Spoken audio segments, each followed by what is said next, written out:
오늘 우리 결합된 말씀은 신약성경 요한복음 3장 16절 말씀입니다. 신약성경 요한복음 3장 16절 말씀 봉독해 드리겠습니다.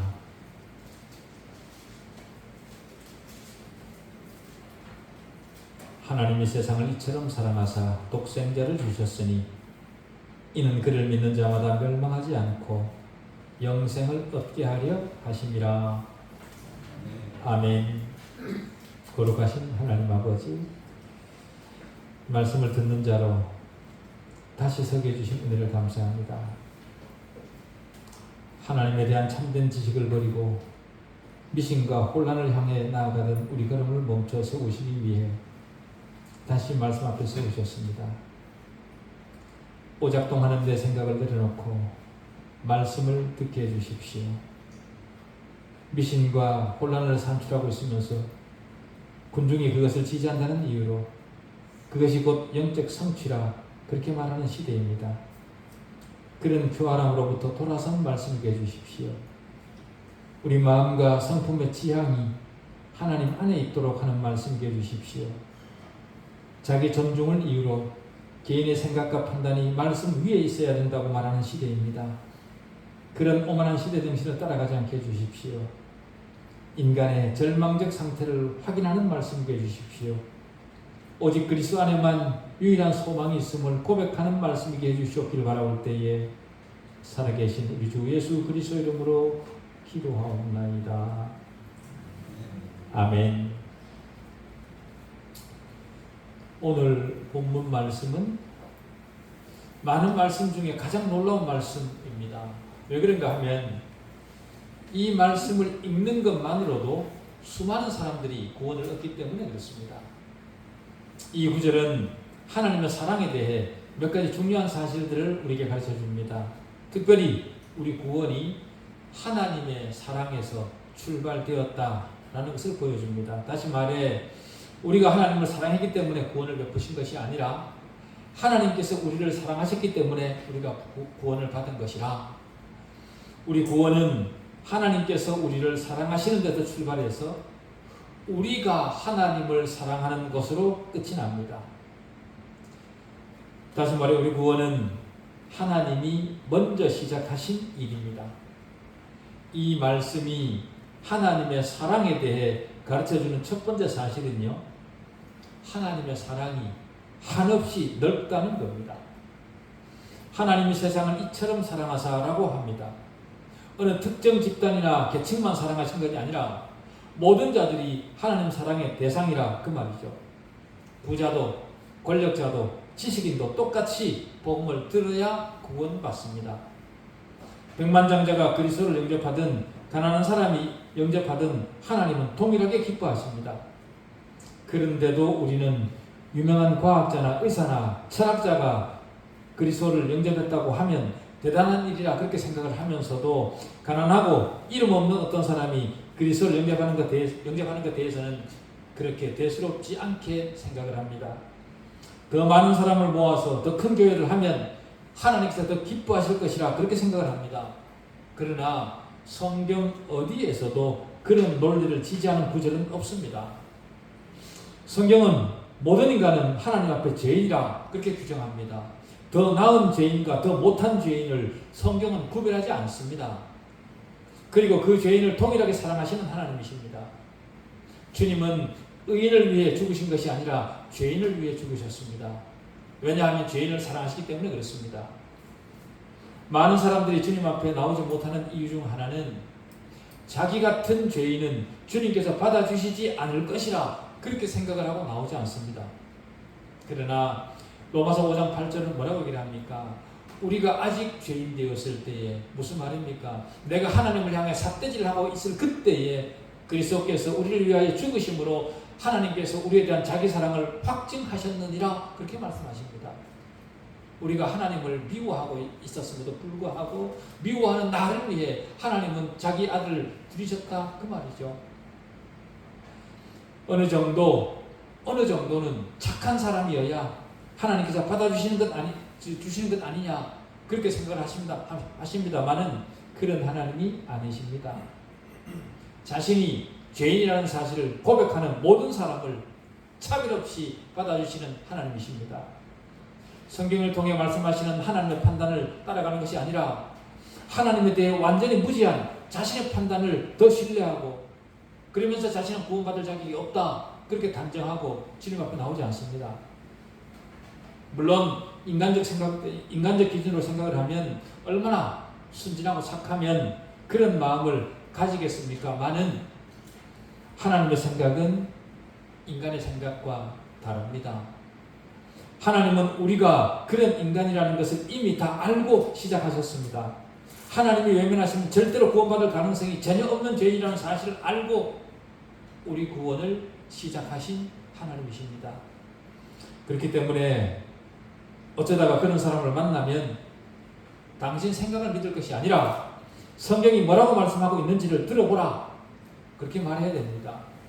그리고 성경을 펴서 하나님은 당신 같은 사람을 사랑하신다는 말씀을 확인시켜 주셔야 됩니다. 주님은 죄인을 위해 죽으셨습니다. 그리스도를 영접하는 자를 절대로 물리치지 않으시는 주님이십니다.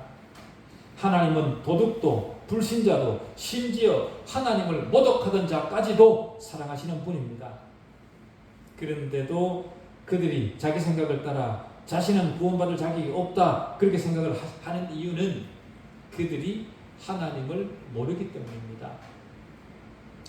오늘은 그들이 도둑일 수 있고 불신자일 수 있고 하나님을 거절하는 자일 수 있습니다.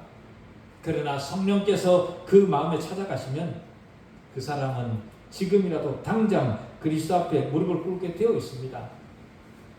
본문이 하나님의 사랑에 대해 가르쳐주는 두 번째 사실은 하나님의 사랑이 거룩한 사랑이라는 겁니다. 하나님이 세상을 이처럼 사랑하사 독생자를 주셨으니 많은 사람들이 이것을 이해하지 못합니다. 그래서 세상 사람이 뭐라고 질문하냐 하면 하나님이 나를 사랑하시는 방법으로 자기 아들을 그렇게 죽이셔야만 했는가? 라고 묻습니다. 전능하신 하나님이라면 아들을 죽이지 않고도 내 죄를 용서하실 수 있는 다른 방법이 있으셔야 되지 않느냐? 그렇게 묻습니다.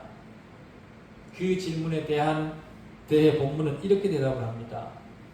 하나님이 세상을 이처럼 사랑하사 라고 대답해 줍니다. 여기서 이처럼이라는 말은 하나님의 사랑의 성격을 말해주는 거죠. 하나님 자신은 예수 그리스도를 자기 자신을 희생해 가면서까지 구원해 주시는 그 고귀한 사랑을 나타내 주는 겁니다. 인간의 죄를 속하기 위해서는 죄값을 반드시 치러야 됩니다. 그래야만 하나님의 공의가 무너지지 않습니다. 그렇기 때문에 인간을 용서하기 위해서는 누군가 인간을 대신해서 인간의 죄를 감당해야만 됩니다. 그러나 모두가 죄인인 인간은 인간을 대신해서 대신 죄를 질 수 없습니다. 하나님은 거룩한 하나님이십니다. 하나님의 거룩하심은 어떤 방식으로든지 훼손되지 않고 나타나야 됩니다. 그 거룩하심은 하나님의 임재로부터 우리가 영원히 추방되든지 아니면 다른 어떤 방법으로든 나타날 수밖에 없습니다. 그런데 하나님은 죄를 지은 인간을 추방하는 것으로 결정하지 않으시고 자기 아들을 십자가에 죽게 하심으로 대속 역사를 이루셨습니다. 하나님의 이런 현실을 사실대로 말하면 어떤 사람들은 즉각적으로 반발을 합니다. 그것은 정당하지 않다. 당신 말대로라면 하나님께서 인간의 죄를 죄가 없는 제3자인 예수 그리스도에게 담당시켰다는 것이 되는데 그것이 말이 되냐? 그렇게 반문을 합니다. 그러나 예수 그리스도가 우리 죄에 대해 제3자입니까? 예수 그리스도는 제3자가 아닙니다. 인간의 죄를 해결할 유일한 당사자입니다. 고린도서 5장 19절은 이렇게 얘기를 합니다. 하나님께서 그리스도 안에 계시사 세상을 자기와 화목하게 하시며 그들의 죄를 그들에게 돌리지 아니하시고 라고 얘기를 합니다. 하나님이 죄를 해결하도록 내세우신 아주 정당한 당사자, 그가 바로 예수 그리스도입니다. 제3자가 아닙니다. 예수 그리스도의 대속의 죽으심은 내 죄를 하나님께서 십자가에 돌리신 것이 아닙니다. 제3자이신 주님에게 돌리신 것이 아닙니다. 예수 그리스도는 전능하신 하나님이시자 동시에 완전한 인간입니다. 그렇기 때문에 내 죄를 하나님이신 예수 그리스도께서 친히 담당하시고 온전한 인간으로서 나 대신 죽으신 겁니다. 온전한 인간이시기 때문에 인간의 죄를 대신 짊어질 수 있었던 거죠. 예수 그리스도는 당사자인 하나님이실 뿐만 아니라 또 다른 당사자인 인간이시기도 한 겁니다. 예수 그리스도는 진짜 사람이시고 진짜 인간이십니다. 그리고 둘째 아담이시고 다시 말해 인간의 대표자라 그 말이죠. 평범한 인간으로서는 그 누구도 저와 여러분을 위해 대신 죽을 수 없습니다. 그리고 그렇게 죽는다고 죽어봐야 다른 사람이 나를 위해서 니를 위해서 내가 대신 죽는다 그렇게 죽어봐야 아무런 소용도 없는 일입니다. 그러나 예수 그리스도는 둘째 아담으로서 저와 여러분을 대표하시는 분입니다. 하나님께서 그를 우리 대표자로 세우셨습니다. 그리스도가 갈보리 십자가 위에서 죽으셨을 때 저와 여러분도 그리스도 안에서 함께 죽었고 우리 죄의 형벌이 치러진 겁니다. 그리스도가 하나님이 아니시라면 그리스도의 죽음으로 대속이 이루어질 이유가 없습니다. 그리스도가 진짜 사람은 아니고 하나님이시기만 했어도 그리스도의 대속은 불가능합니다. 성경이 말씀하고 있는 모든 것, 즉 하나님께서 그리스도 안에 계셨다는 것과 그리스도 안에서 말씀이 하나님이 되어 육신으로 나타나심으로만 가능해진 일입니다. 그리스도는 사람으로 오셨지만 죄는 없으셨습니다. 죄가 없으셨기 때문에 우리 죄를 대신 담당하실 수 있었습니다. 우리는 이 사실을 믿는 자들입니다. 예수 그리스도께서 사람으로 오셔서 대속의 희생을 치르신 사건은 역사의 한순간에 실제로 있었던 실제적 사건입니다. 그 사건이 나를 위한 사건이었다고 믿는 자들에게만 구속의 은총이 주어지는 겁니다. 그런데도 우리 많은 사람들은 그때 일어났던 그 사실, 그 사건은 내가 아닌 다른 많은 사람들을 위해서 주어졌다 그렇게 생각을 하기 때문에 그 예수 그리스도를 받아들이지 않는 겁니다. 그러나 십자가에서 죽으신 주님의 사건은 여러분 개인을 위한 사건이셨습니다. 그 사건이 나를 위한 사건이었다는 것이 믿어질 때만 하나님의 사랑이 거룩한 사랑이 됩니다. 거룩한 사랑이라는 것은 주님의 사랑이 완전한 사랑이라 그 말입니다. 주님의 그 완전한 사랑은 그 어떤 사악한 죄인도 용서하시고 또 남는 그런 사랑입니다. 주님의 대속적 죽음은 하나님의 완전한 의가 드러난 것이고 하나님의 공의가 만족한 것이고 그래서 완전한 거룩함입니다. 우리가 우리 죄악됨을 진정으로 깨닫게 될 때 그리고 내 자신의 참모습과 그 반대로 하나님이 어떤 분이신지에 대해 정말로 내가 제대로 알게 될 때 우리는 우리 자신에게 절망할 수밖에 없습니다. 왜 그런가 하면 우리 스스로는 내 자신을 구원할 그 어떤 능력도 없다는 것을 알게 되기 때문에 그렇습니다. 내가 그 어떤 능력을 동원하더라도 그 어떤 실력을 동원하더라도 그 어떤 돈을 동원하더라도 내 실력으로는 나를 구원할 방법이 없다는 것을 알게 될 때 우리는 절망할 수밖에 없습니다. 그런 우리 앞에 예수 그리스도께서 우리의 대속자로 서 계셨던 겁니다. 그런 우리에게 우리가 감당해야 될 형벌을 하나님께서 대속의 희생을 통해 감당하셨다는 이 사실보다 우리 양심을 더 충족시킬 수 있는 말씀은 아무것도 없습니다. 만약 여러분의 죄를 다른 사람이 여러분이 아는 다른 지인이 감당했다고 생각을 해보십시오. 그랬다면 우리 양심은 얼마나 큰 가책을 느끼겠습니까? 우리가 이 세상을 떠날 때까지 그 사람에 대한 빚진 마음으로 너무도 그 큰 가책을 가지고 살지 않겠습니까? 그러나 하나님께서 그 전능하심을 통해 해결하셨다는 사실은 우리로 양심의 가책을 가지지 않도록 만들어줍니다. 예수 그리스도께서 갈보리 십자가에서 죽으심으로 여러분과 저의 죄는 영원토록 단번에 해결되었습니다. 그렇기 때문에 율법이 더 이상 우리를 정죄할 수 없습니다. 그러나 솔직히 저는 율법을 지키지 못하며 살았습니다. 그러나 예수 그리스도는 율법을 완벽히 지키셨습니다. 율법을 지키지 못한 자들을 위해 대신 죽으심으로 율법의 요구를 충족시키신 거죠. 그 대속의 죽으심이 근거가 되어서 가장 사악한 죄인들에게도 용서가 베풀어지는 겁니다. 우리는 우리가 깨달은 것 이상으로 큰 죄를 지으며 여기까지 살아왔는지도 모릅니다. 그러나 우리 죄가 산처럼 높을지라도 우리 죄를 덮어주시는 대속의 은혜는 하늘보다 높습니다.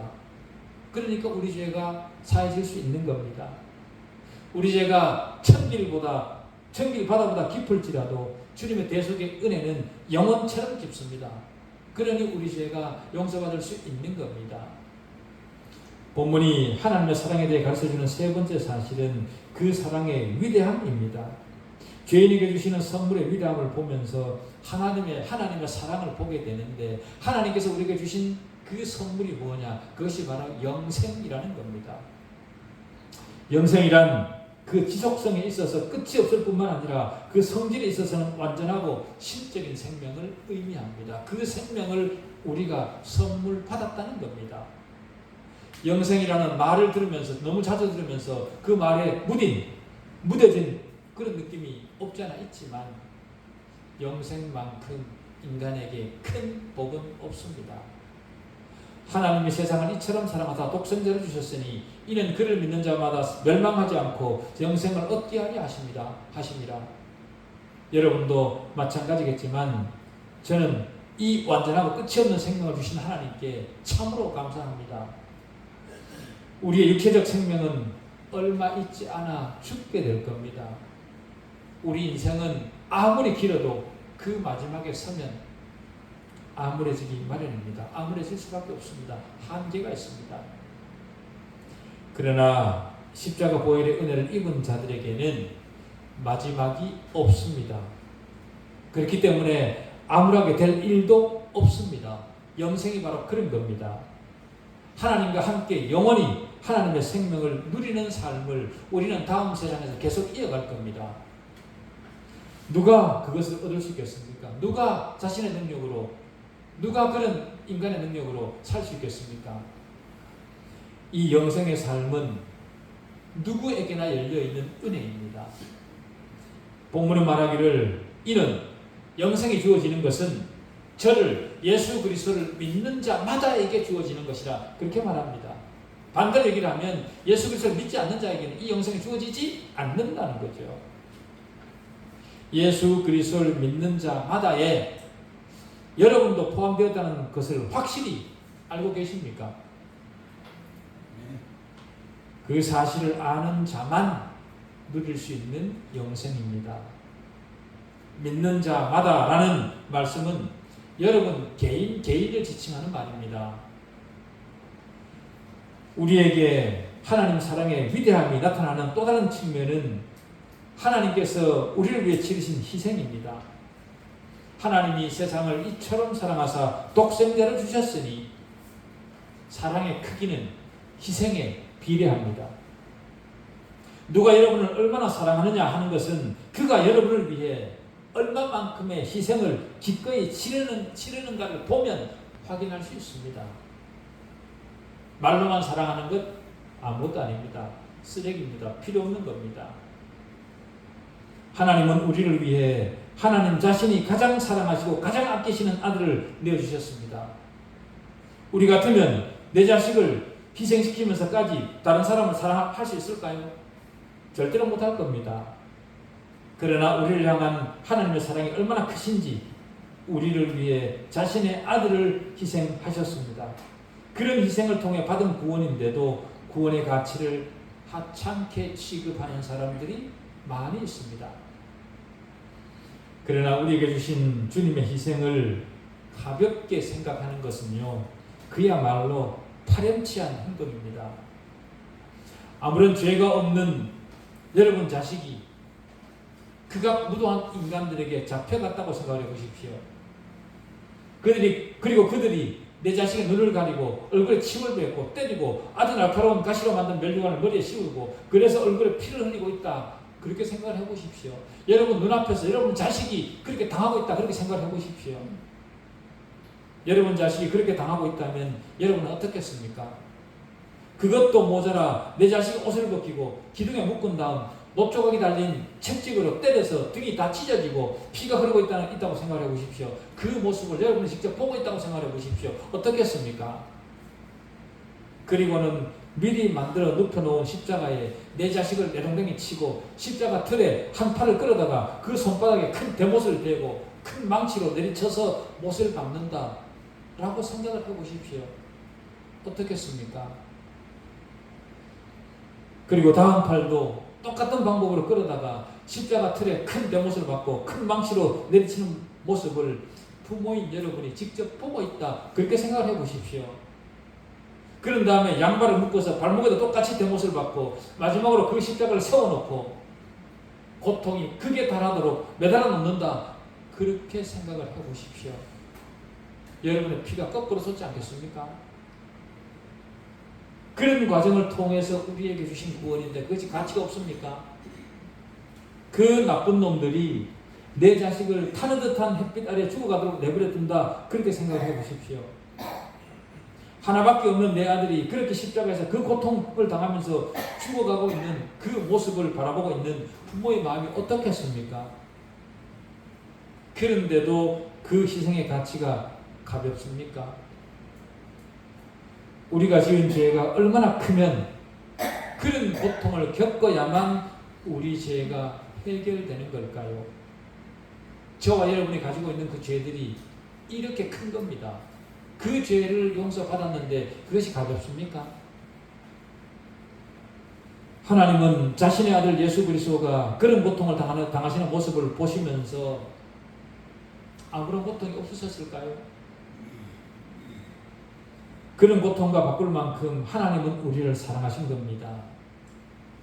그렇게 죄를 해결하고 우리에게 주신 구원인데 그 구원이 하찮게 여겨집니까? 내 감정을 따라 출렁거려도 되는 겁니까? 십자가에 매달린 자식의 죽음을 확인하기 위해 창으로 그 배를 찔러 확인까지 했습니다. 우리를 위해 하나님께서 그런 고통의 시간을 겪으셨습니다. 그 방법 외에 다른 방법으로는 우리 죄를 용서하실 방법이 없으셨기 때문에 하나님은 그 인내의 시간을 감당하신 겁니다.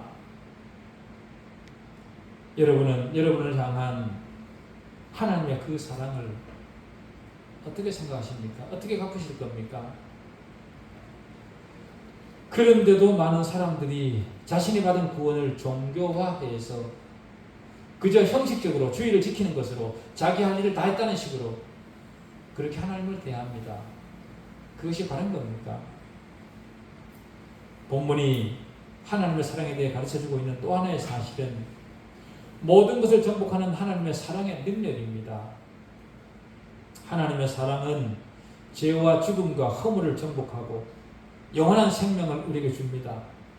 하나님의 사랑은 다른 모든 것이 실패하는 곳에서 정복의 역사를 이루시는 사랑입니다. 어떤 목사님의 경험담입니다. 그 목사님이 어떤 교회에 담임으로 청빙되어 부임을 하고 첫 설교를 했을 때였다고 합니다. 첫 설교를 복음전도 설교를 하고 참석한 회중들을 그리스도에게로 초청을 했답니다. 앞으로 나와서 주님을 받아들이라 그렇게 초청을 했답니다. 그랬더니 어떤 한 여성이 초청에 응하지 않더랍니다. 그래서 그 여성에게 다가가서 목사님이 초청에 응할 것을 권했답니다. 그랬더니 그 여자가 냉소를 지으면서 아니요, 저는 앞으로 나가지 않겠습니다. 마치 당신같이 하찮은 목사들의 말을 듣지 않겠다, 그렇게 들리더랍니다. 보이더랍니다. 그래서 그냥 두고 예배가 끝난 뒤에 공동의회로 모였는데 그 자리에 그 여인도 같이 있더랍니다. 회의가 끝나고 나서 목사님이 다시 슬그머니 뒤로 가서 그 여성 옆에 앉아서 다시 물었답니다. 오늘 밤에 그리스도를 영접하지 않으시겠습니까? 그랬더니 그 여성이 하는 대답이 아닙니다. 제가 어떤 삶을 살고 있는지 아십니까? 제가 어떤 삶을 살고 있는데 이런 하찮은 말을 듣겠습니까? 라고 하더랍니다. 그녀는 사람들에게 존경의 대상이 되는 어떤 상류 사회에 살고 있던 그런 여인이라고 합니다. 그리고는 목사님께 부도덕한 얘기를 하면서 오히려 재밌는 것처럼 웃더랍니다. 그 웃는 여인에게 목사님이 조용히 요한복음 3장 16절을 펼쳐서 그에게 넘겨주면서 읽어보시겠습니까? 그렇게 말을 했답니다. 그녀는 작은 활자를 읽기 위해 눈에다 바짝 성경책을 대고 웃으면서 천천히 읽기 시작하더랍니다. 하나님이 세상을 까지 읽으면서 그녀의 웃음이 줄어들더랍니다. 그리고 이처럼 사랑하사까지 읽었을 때는 웃음기가 완전히 사라지더랍니다.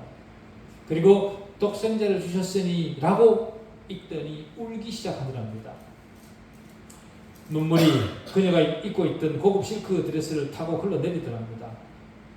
돈이 좀 있다는 이유 때문에 강박하고 교만하고 수치심도 모르고 모든 것을 하찮게 여기던 그였지만 갈보리 십자가에서 자기를 위해 못 박히신 예수 그리스도를 대하는 순간 그 교만한 마음이 깨어진 겁니다. 하나님이 하셔야 인간의 완악함은 무너지는 겁니다. 제가 신학교를 다니면서 남양주에 있는 어떤 교회에서 교육전도사를 하고 있을 때 일입니다. 그때 어떤 남자 교사가 체격이 우람하고 얼굴 생긴 것도 다른 사람이 접근하기에 좋은 그런 듯한 얼굴은 아닌 그런 사람이었습니다. 수원에서 조직폭력배 생활을 하다가 그 생활을 청산하기 위해 야반도주를 하다시피 해서 그곳으로 도망와서 정착했다, 그렇게 얘기를 했습니다. 그분의 아내가 워낙 독실한 그리스도인이었는데 끊임없이 남편을 설득해서 교회에 데리고 왔습니다. 그때 그 아내는 주일학교 교사를 하고 있었는데 자기 남편도 신앙이 성장하기를 바라서 남편을 설득해서 주일학교 교사를 함께 하도록 했습니다. 주변에 나이가 비슷한 사람들끼리 묶어서 함께 독려하고 격려하고 위로하니 그 사람들 교회를 열심히 다니게 됐고 교사 생활도 열심히 하게 되는 모습을 보면서 주변 사람들이 놀랐습니다. 다른 사람들이 보기에 믿음이 단기에 급성장하고 당연히 구원받은 사람으로 여겼고 본인 자신도 이제 그리스도인이 되었다 그렇게 생각을 하면서 나름 열심히 교회를 다녔던 그런 사람입니다. 그러던 어느 주일인가 교회에서 그 사람 마음에 상처가 될 만한 어떤 일을 겪었던 모양입니다. 그래서 갑자기 교회를 나오지 않는 겁니다. 그래서 그 아내 되는 집사님에게 물었더니 왜 그런지 말도 안 하고 집에서 문을 걸어 잠그고 술만 마시기를 벌써 3주가 됐습니다. 일도 나가지 않습니다. 그렇게 말을 하는 겁니다. 3주가 지나도 변함이 없다는 말을 듣고 제가 찾아갔습니다. 그리고 그 사람이 걸어 잠근 문 앞에 서서 문을 두드리면서 나와 대화를 좀 하자, 그렇게 말을 했습니다. 그랬더니 안에서 완강하게 거절을 하는 겁니다. 그래도 한 30분쯤 밖에서 문을 두드리면서 설득을 했더니 30분쯤 후에 문을 열고 나왔습니다. 그래서 그 사람을 차에 태워서 의정부 인근 청학리 근방에 있는 카페로 데리고 가서 대화를 했습니다. 대화를 하면서 느낄 수 있었던 것은 이 사람이 아직 구원받지 못한 상태로 자기 열심으로 교회를 다녔다라는 것을 알 수 있었습니다. 그래서 가지고 갔던 성경책 구약성경 이사야 53장 5절 이하를 펼쳐서 집사님 이 9절 이하를 소리내서 한번 읽어보시겠습니까? 그렇게 말을 했습니다. 그러면서 거기에 있는 우리라는 말을 당신 이름을 어떤지 나라고 표현을 해서 읽어보십시오. 그렇게 얘기를 했습니다. 그랬더니 그가 그걸 보고 읽었습니다. 그가 찔림은 내 허물 때문이요 그가 상함은 내 죄악 때문이라. 그가 징계를 받음으로 나는 평화를 누리고 그가 채찍에 맞음으로 나는 나음을 받았도다. 울먹이면서 거기까지 읽더니 더 이상 읽지 못하고 울음을 터뜨렸습니다. 그리고 울기를 2시간은 좋게 울었던 것 같습니다. 십자가에 나타난 주님의 사랑이 그의 마음을 깨뜨렸던 겁니다. 그리고 난 뒤에 자기가 왜 3주 동안 그렇게 했는지에 대해서는 너무 창피해서 말하지 못하겠다, 그렇게 말을 하더라고요. 그러면서 하는 말이 자기는 지금 구원을 받은 것 같다. 그러면서 마음을 격리하고 그 뒤로는 열심히 신앙생활을 하는 것을 봤습니다. 하나님의 사랑이 어떤 사람의 마음에 임하면 아무리 완악한 사람이라도 그 마음이 깨어집니다. 하나님이 하셔야 됩니다. 아무리 완악하고 사특하며 어리석고 죄악되며 세상적이고 경박스러운 마음이라도 하나님의 사랑이 임하면 그 마음은 정복됩니다. 하나님이 세상을 이처럼 사랑하사 독생자를 주셨으니 이는 그를 믿는 자마다 멸망하지 않고 영생을 얻게 하려 하심이라. 주님이 주시는 하나님의 사랑에 지금 항복하시기 바랍니다. 지금이 마지막 기회일 수 있습니다. 기도하시겠습니다. 하나님 아버지, 은혜를 감사합니다.